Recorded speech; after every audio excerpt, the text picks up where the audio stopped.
ॐ भूर्भुवः स्वः तत्सवितुर्वरेण्यं भर्गो देवस्य धीमहि धियो यो नः प्रचोदयात्। मंत्र की शक्ति असीम होती है। उसकी सामर्थ्य का पारावार नहीं है।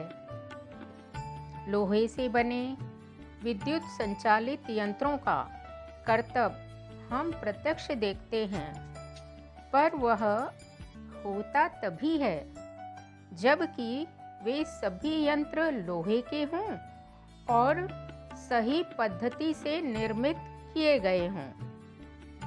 बच्चों के खिलौनों के रूप में रेल, मोटर, हवाई जहाज आदि बने होते हैं, पर उनकी बाहरी शक्ल ही बनी होती है।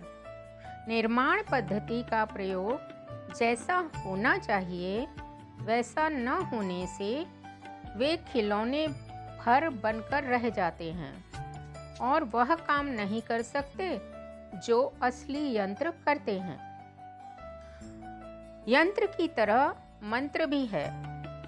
वह समर्थ और सर्वांगपूर्ण होता है, लेकिन शर्त यह है कि उसके साथ साधक का व्यक्तित्व भी अध्यात्म की प्रक्रिया और पद्धति को अपनाए।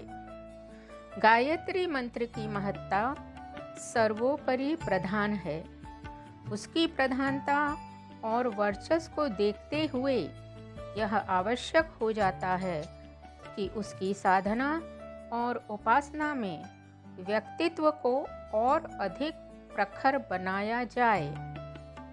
स्मरण रखा जाना चाहिए कि वाणी से उपासना करना ही पर्याप्त नहीं है।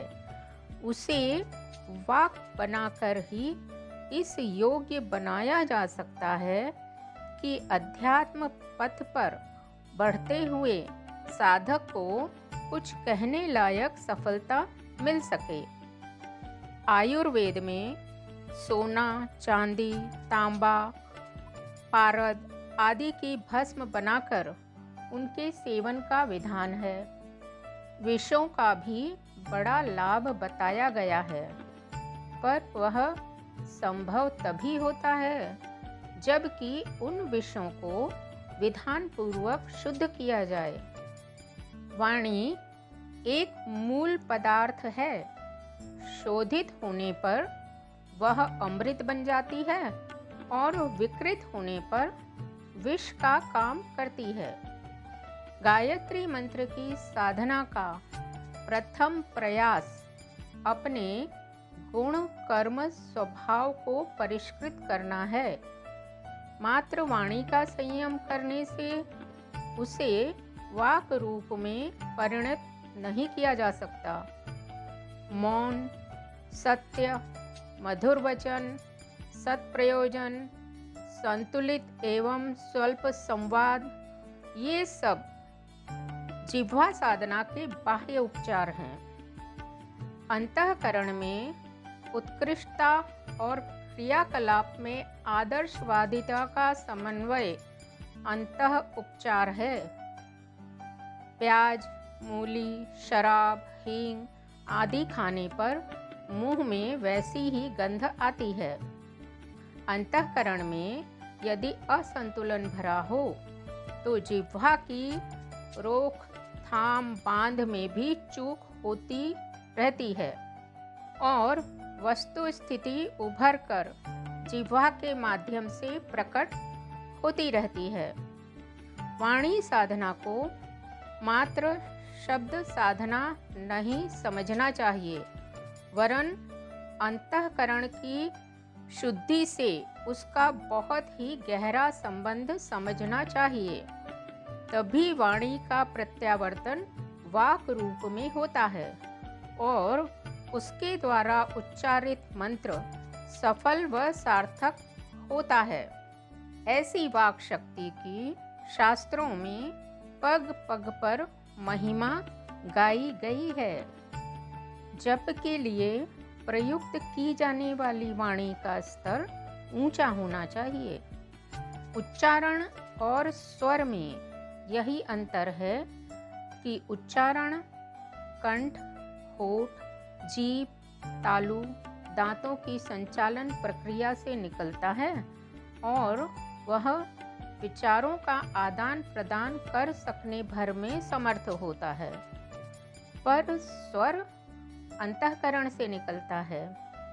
उसमें व्यक्तित्व, दृष्टिकोण और भाव समुच्चय भी ओतप्रोत रहता है। इसलिए मंत्र को स्वर कहा गया है। मंत्र की जो कुछ महिमा है उसका आधार वाणी को वाक के रूप में परिणत कर देना है। इसके लिए मन, वचन और कर्म में ऐसी उत्कृष्टता का समन्वय करना पड़ता है कि वाणी को दग्ध करने वाला कोई कारण शेष न रह जाए। इतना करने के उपरांत उसके द्वारा जपा हुआ मंत्र सहज ही सिद्ध होता है और उसका उच्चारण किया हुआ शब्द असंदिग्ध रूप से सफल होता है। लेकिन यदि वाणी दूषित, कलुषित, दग्ध स्थिति में पड़ी रहे तो उसके द्वारा जप किए हुए मंत्र भी जल जाएंगे और बहुत समय तक जप, स्तवन, पाठ आदि करते रहने पर भी अभीष्ट फल नहीं मिलेगा। परिष्कृत जिह्वा में वह शक्ति रहती है जिसके बल पर किसी भी भाषा का कोई भी मंत्र प्रचंड और प्रभावशाली हो उठता है। उसके द्वारा उच्चारित शब्द मनुष्यों के अंतराल को, असीम अंतरिक्ष को प्रभावित किए बिना नहीं रहता। ऐसी परिष्कृत वाणी को, वाक को अध्यात्म का प्राण कह सकते हैं। उसे साधक की कामधेनु और तपस्वी का ब्रह्मास्त्र कहने में तनिक भी अत्युक्ति नहीं है। ऐसी परिमार्जित जिह्वा को ही सरस्वती कहते हैं। शब्द की शक्ति पर जितना गहरा चिंतन किया जाए उतनी ही उसकी गरिमा और विलक्षणता स्पष्ट होती चली जाती है। शब्द की सामर्थ्य सभी भौतिक शक्तियों से बढ़कर सूक्ष्म और विभेदन क्षमता वाली होती है। इस बात की निश्चित जानकारी होने के बाद ही मंत्र विद्या का विकास भारतीय तत्वदर्शियों ने किया है। हम जो कुछ बोलते हैं उसका प्रभाव व्यक्तिगत और समष्टिगत रूप से सारे ब्रह्मांड पर पड़ता है। यदि देव, मंत्र, वाक, जप और स्वर के तात्विक स्वरूप को समझा जा सके तो गायत्री की अद्भुत चमत्कारी क्षमता मूर्तिमान होकर सामने खड़ी हो सकती है।